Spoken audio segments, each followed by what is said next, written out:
Hi everyone, this is Dr. Mike, host of the free iTunes podcast, Psychiatric Secrets Revealed with Dr. Mike, but that's not why I'm here today. This is another Saving Savvy episode. This time we're going to look at the, oh my goodness, new iPad, or the iPad 3. I guess they don't want us to call it that, but here it is in my hands. You can see it's been well used over the one day that I've owned it with all those gross fingerprints on it. Sorry, that's just the way it goes with an iPad. And what I want to do today is talk a little bit about what is new with this device and compare it to some of the other devices out there, including the iPad 2. So obviously it looks like an iPad 2. What basically is new in this device is it has a better display, it has a faster quad-core processor, it has a better, in fact significantly better camera, a 5 megapixel camera, and if you do get the one that has the cellular connection, it has 4G if you live in a 4G city. That's a pretty awesome addition for those individuals that use that sort of thing. So here it is. Very cool, very awesome. I mean, iPads are the most popular pad devices out there, so I don't need to tell anyone that they're great devices. You all know that. But how does this compare, for instance, to the iPad 2? Now, I'm fortunate in the sense that my one daughter has an iPad 2, and she was willing to sit next to me, guarding her iPad 2 very carefully, but we were able to compare them kind of next to each other. And on the negative side, this device is a tiny bit thicker, but it really is noticeably heavier than the iPad 2. So it's nothing dramatic, but it is heavier, and you definitely feel that heaviness when you hold it. As far as just functionality, we look at the displays. This display on this new iPad is definitely clearer, sharper, shows more detail, has more depth. So it's just an absolutely gorgeous display. But frankly, the display on the iPad 2 is pretty good too. And so for most situations, you're not going to really miss that much. I mean, they both look really pretty darn good. You may see differences, however, if you're a gamer, where you're going to get that really great display with that quad-core processor, and your gaming experience will be better. I'm not a gamer at all. I don't play games, but it just makes logical sense. The camera's better, but a lot of people don't really take pictures with their iPad. I mean, you're not going to take this on a vacation. You might take a picture of your kid in a new dress or a new suit or something to send to grandma. The other camera was probably good enough for that. This is better, so hey, better is better, so that's good too. But we did run a lot of tests looking at things like YouTube or email or other just regular functions. They seem to run at almost an identical speed on both devices, so it's not like you're going to get a tremendous speed increase by going to the new iPad if you are just using it for basic functioning. Of course, if you want that 4G connection, and if that's your primary source of internet, the iPad is, that may be worth it just for that, right? So I am totally in love with this device, but probably if I had an iPad 2, for my particular needs, I would not upgrade. How about this versus the Kindle Fire? Well, of course, this is an apples versus oranges comparison. The Kindle Fire is a fraction of the cost of this device, $200. This one was a lot more expensive than that. But you have to look at them because it's sort of what people are going to compare. So if we just looked at them, eliminating the cost, of course, this device would win hands down. I think the Kindle Fire has some advantages over this device. It's lighter, it's smaller, which actually is a little more convenient, and it runs Flash, which is also very nice. There are still sites that use Flash. For instance, the Prime Video from Amazon, the parent of the Kindle Fire, uses Flash. You can't watch Prime videos, for instance, on this device. There's no app for it, and this does not run Flash, so you're kind of out of luck. So there are some advantages, but there are just many, many, many advantages to the iPad versus the Kindle Fire. Notably, this device has tons more of practical apps. With the Kindle Fire, you're limited to the Amazon App Store, which is much more limited than the kind of Android marketplace. A lot of apps that you would want to find, you're just not going to find there. At least I couldn't find them. The interface on the Kindle Fire is kind of bizarre and I find uncomfortable to use as like a bookshelf metaphor, which I don't like very much.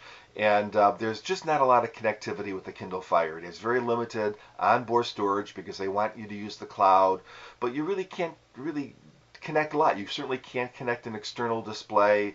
Most importantly, it does not have Bluetooth. And think about all the devices that use Bluetooth: a keyboard, headphones, even GPS little devices that can connect with your Kindle, and you could use it as a GPS device. You can't do that with the Fire. So it's a much more limited device. Of course, much cheaper. I think if you are an old Kindle user, you have an old Kindle around and you upgrade to the Fire, you would be thrilled. I think if you are a first-time tablet user and went to the Fire, you would be thrilled. But I think if you've played around with an iPad a little bit and then went to the Fire, you might find it limited and a little disappointing. Well, how about this guy versus the MacBook Air? Now, I'm fortunate enough to have a MacBook Air. I absolutely love that computer. It is a fantastic computer, especially when I take it on business trips. And why? Because it's a real computer. It has a real keyboard. It runs a real computer operating system. I could run all sorts of programs on it. It actually has flash. It has all sorts of ports on it, including USB ports to connect stuff to it, including flash drives and all sorts of things. And for business use and general use, I think the MacBook Air is awesome. In fact, it even feels a little bit better on your lap because of the geometry of the device. It's not quite as solid feeling. It feels more light. And so I think if you are a business user that needs to do some serious business like Excel spreadsheets or whatever, I think the MacBook Air would be my choice. However, these tablets are getting more and more powerful all the time, and the connectivity is becoming better all the time, and the programs that you can put on this device are becoming better all the time. So for more casual business users, this might be a great device. I mean, it has the addition of the 4G connection, which I said many times is a pretty awesome thing. Plus, it has the rear-facing camera, and so for light business users who need to check their email or just review a spreadsheet or add a few numbers to it, oh, this might be the way to go. But I think for just more general business, I would go with the MacBook Air. Even things like supporting Flash, so you can get onto a hotel site that the reservation system is a Flash-based system. You can do it.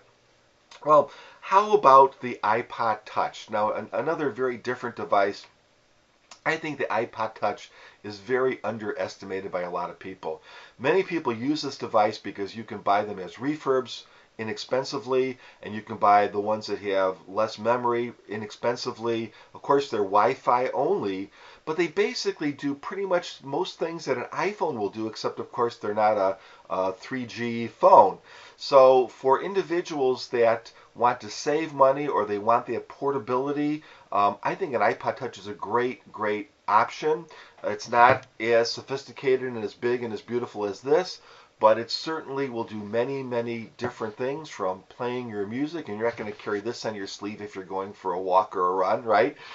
It will do that. You have FaceTime on it. You can put Skype on an iPod Touch, again, Wi-Fi only. You can do many different things. I know people that read books on their iPod Touch. I know, of course, many people that listen to music on their iPod Touch, play games on their iPod Touch, and the cost factor and the weight and the size really make it desirable if that's something that is important to you. And I think that would be great for a person, for instance, who wants to save some money. Let's say they don't want to buy an expensive smartphone and pay that expensive contract fee or that monthly fee. They could buy an inexpensive, just regular phone and use their iPod Touch in situations for their calendar needs and reading books and listening to music and all those sorts of things, and really save quite a bit of money. Of course, you have the hassle of two devices, but that's that.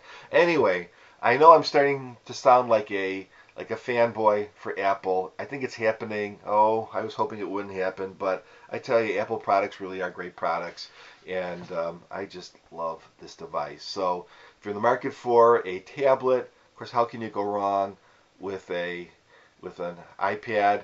Hopefully this little explanation defines perhaps a little bit better for you the differences between some of these common devices that are out there. And if you have some time, please give my podcast a listen. It's absolutely free. You can find it on iTunes. It's called Psychiatric Secrets Revealed with Dr. Mike. And I put some work and effort into it. If you want to learn about psychiatry, mental health, wellness, that sort of thing, that might be a great place to go. Other than that, have a great day.